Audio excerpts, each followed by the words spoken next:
San Nicolò I, nato a Roma nell'820, emerge come una figura straordinaria nella storia della Chiesa. Dopo 9 anni di pontificato, alla sua morte il 13 novembre 867, il suo impatto era così profondo che fu onorato con i titoli di santo e magno. Un contemporaneo lo descrisse come un uomo che dopo Gregorio Magno non aveva eguali nella dignità pontificia.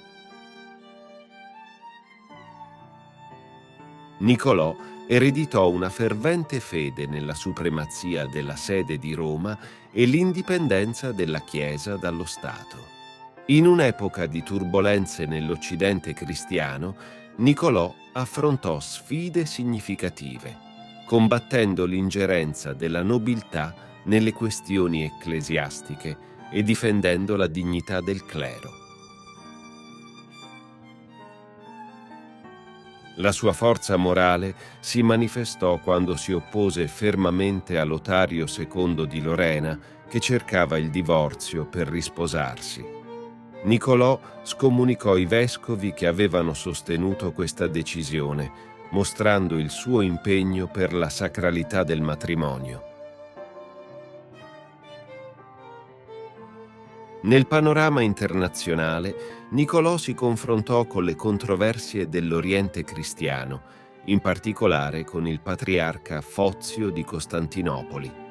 Mantenne con fermezza la supremazia di Roma e difese la libertà nel contrarre matrimonio, intervenendo persino quando il re Carlo II il Calvo cercò di scomunicare sua figlia Giuditta per una scelta matrimoniale.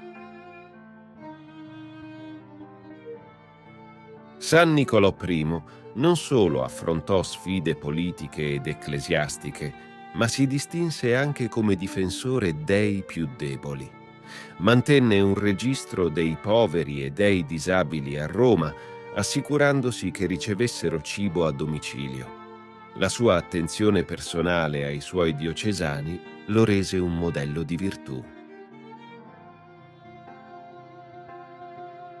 La sua morte nell'867 fu un momento di tristezza, ma il suo lascito di giustizia, umiltà e dedizione alla causa cristiana persiste.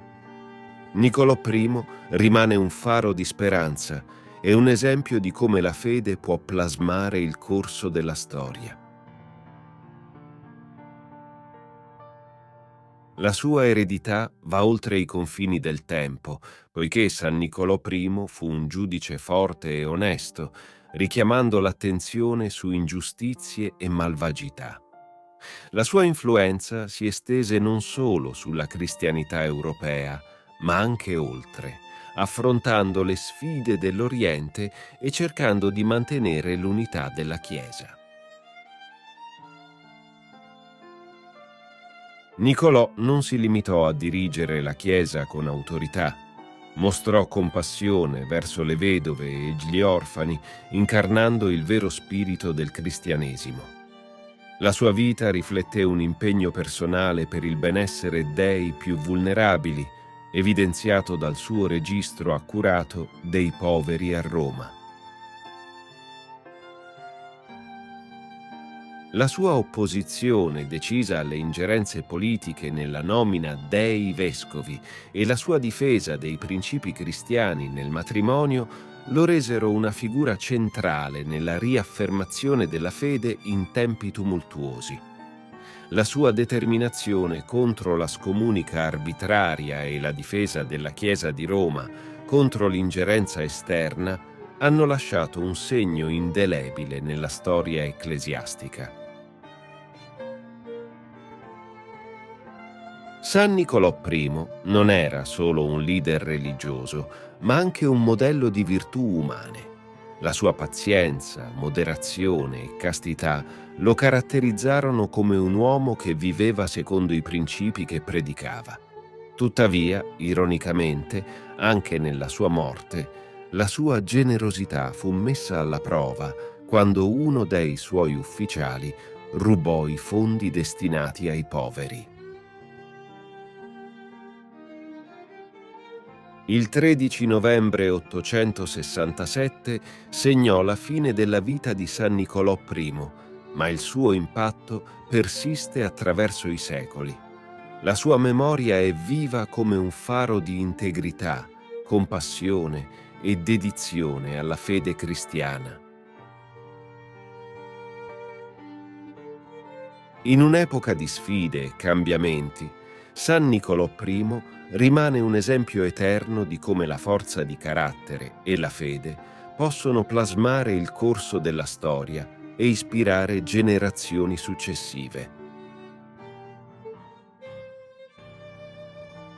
Ti invito calorosamente a iscriverti al nostro canale per darci supporto e permetterci di continuare a creare nuovi video che condividono storie ed esperienze ispiratrici. La tua iscrizione è un prezioso sostegno che ci motiva a condividere più contenuti di valore e a diffondere messaggi di speranza, fede e crescita personale. Grazie di cuore.